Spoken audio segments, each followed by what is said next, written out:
Chapter 20. Return to the Valley. The place to which the King of Love now brought them was a most beautiful valley among the peaks of the high places. The whole of this sheltered spot was laid out in quiet gardens and orchards and vineyards. Here grew flowers of rarest beauty and lilies of every description. Here, too, were trees of spices and of many kinds of fruits and nut trees, almonds and walnuts, and many other varieties which Grace and Glory had never seen before. Here the king's gardeners were always busy, pruning the trees, tending the plants and the vines, and preparing beds for new seedlings and tender shoots. These the king himself transplanted from uncongenial soil and conditions in the valleys below, so that they might grow to perfection and bloom in that valley high above, ready to be planted in other parts of the kingdom of love, to beautify and adorn it wherever the king saw fit. They spent several delightful days watching the gardeners as they worked under the gracious supervision of the king himself, and accompanying him as he walked in the vineyards, teaching and advising those who tended the vines. One day, however, Grace and Glory with her two attendants walked to the end of the valley and found themselves on the very edge of the high places, from which they could look right down into the low places far below. As they stood there, they saw a long, green valley between two chains of mountains through which a river wound like a ribbon of light. Here and there were patches of brown and red, which seemed to be villages and dwelling places, rounded with trees and gardens. All of a sudden, Grace and Glory gave a queer little gasp, for she recognized the place. They were looking down into the valley of humiliation itself, the place where she had lived in misery for so long, and from which the shepherd had called her to the high places.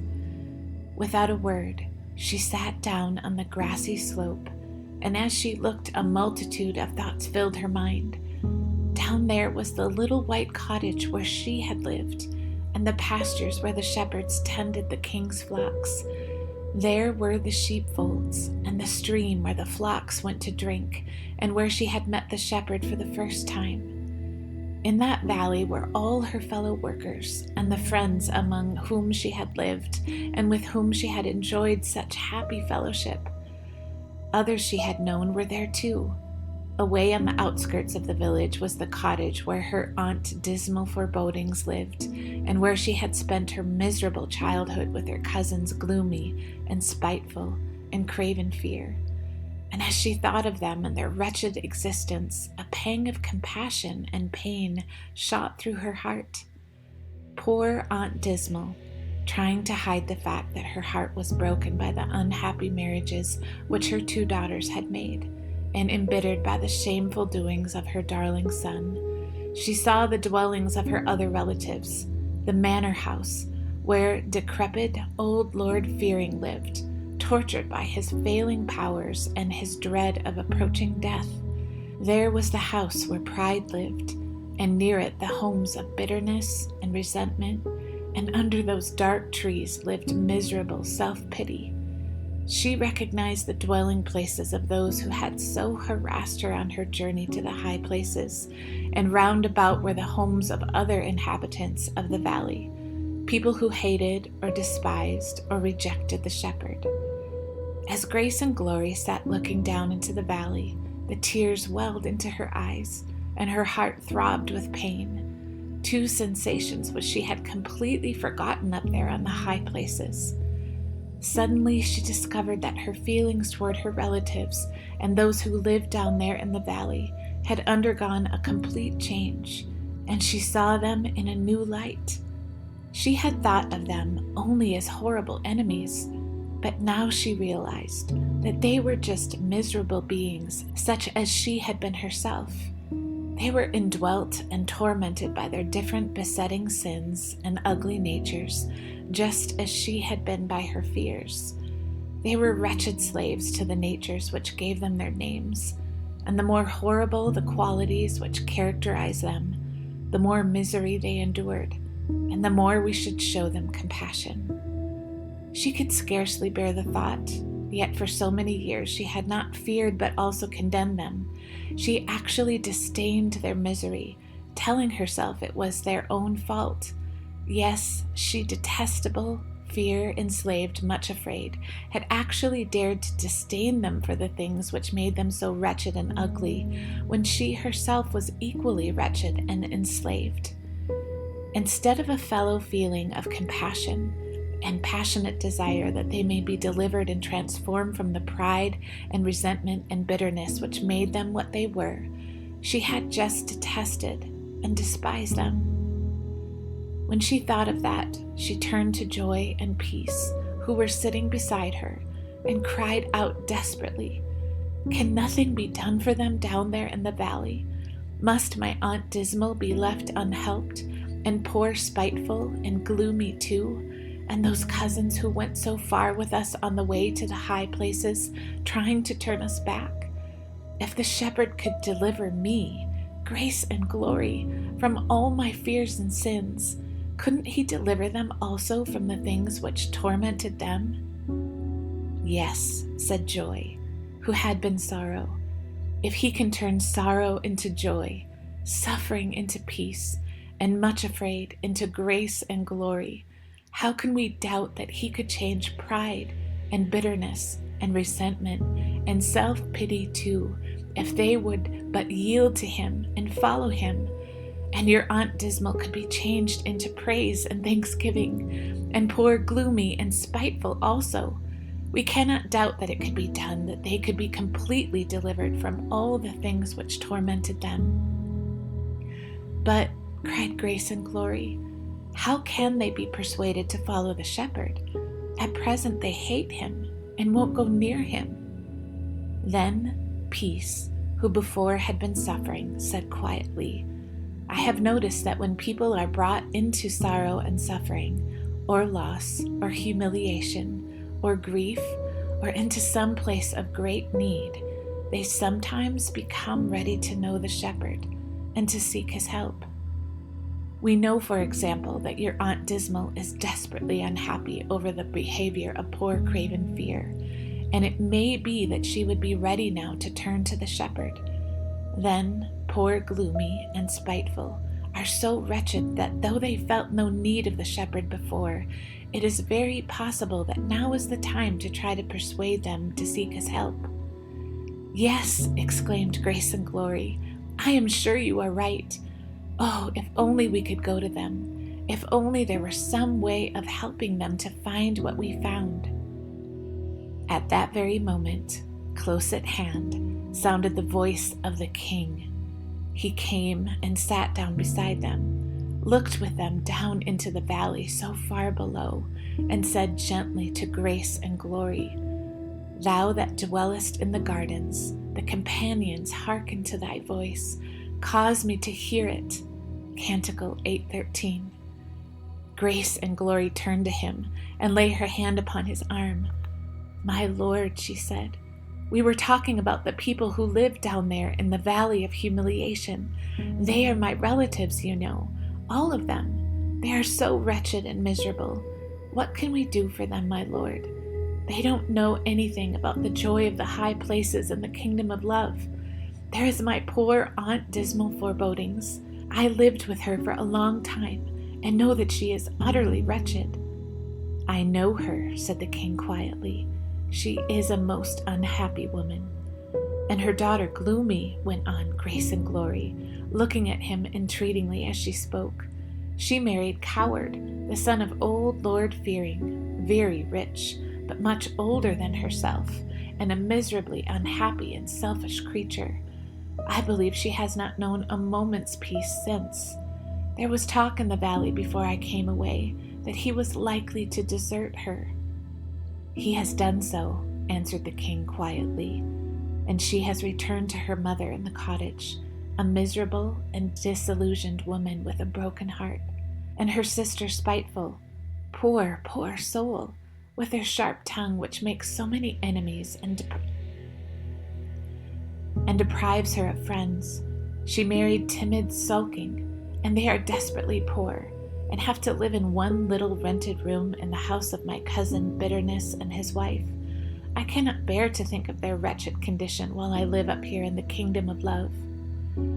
"They are wretched indeed," said the king, even more gently and compassionately than before. "They have just lost their little daughter, who poor Spiteful had hoped would be such a comfort to them in their dreary circumstances."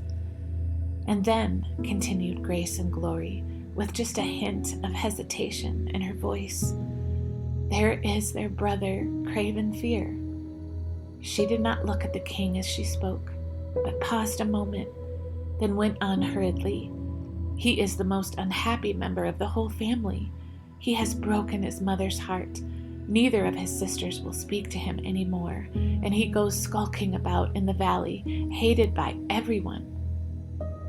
"I know him," replied the king gravely, but with just a hint of a smile. "I know him well. You do not exaggerate when you speak of his wretchedness.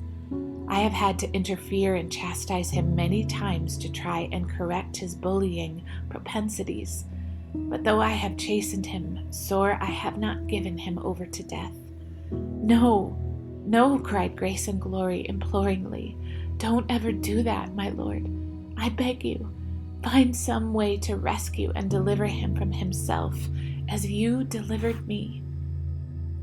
He made no answer for a little while, only looked at her very kindly, and with a look of great contentment and happiness on his face.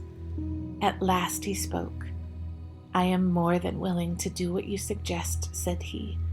"But Grace and Glory, these unhappy souls we are speaking about will not allow me into their homes, nor even permit me to speak to them.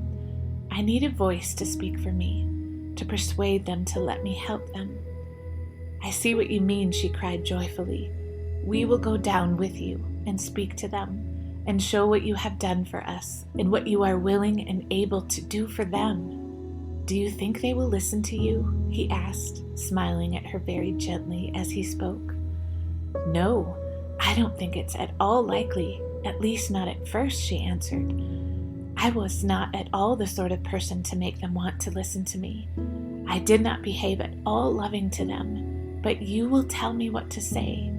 You will teach me, and I will say it for you.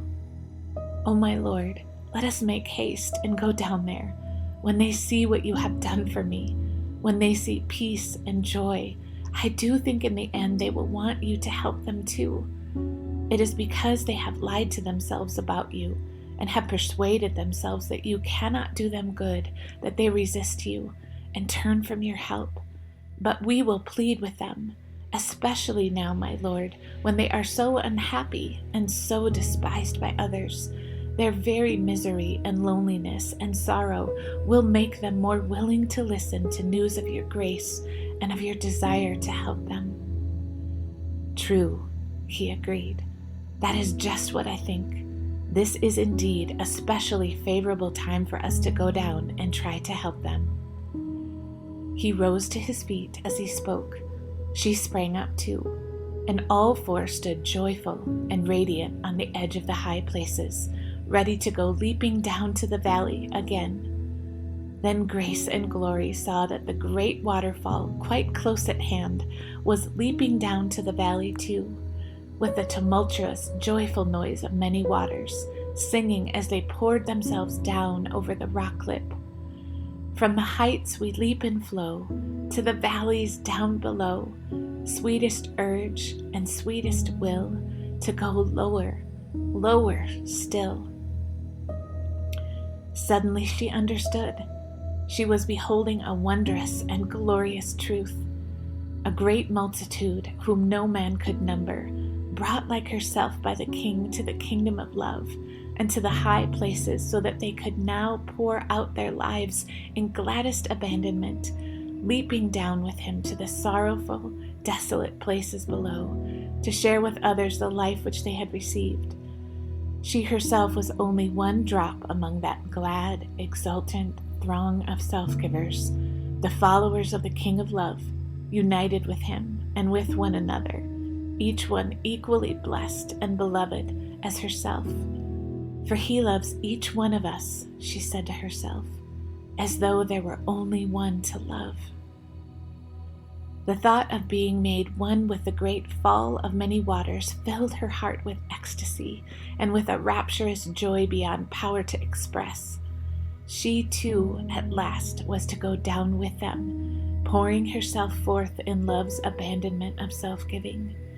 He brought me to look at the heights just for this, she whispered to herself, and then looked at him and nodded. At that, he began leaping and springing down the mountainside before them, bounding from rock to rock, always choosing, however, leaps which were within the powers to follow, and sure footholds for less experienced feet.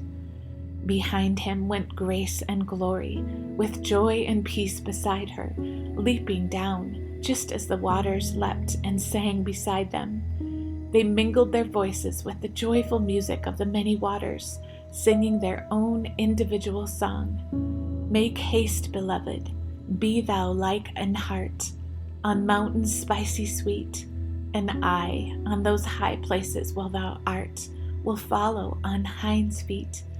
As close behind the heart, there leaps the roe, so where thou goest, I will surely go.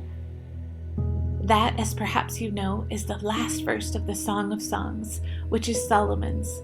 But for Grace and Glory, it was the beginning of a new song altogether.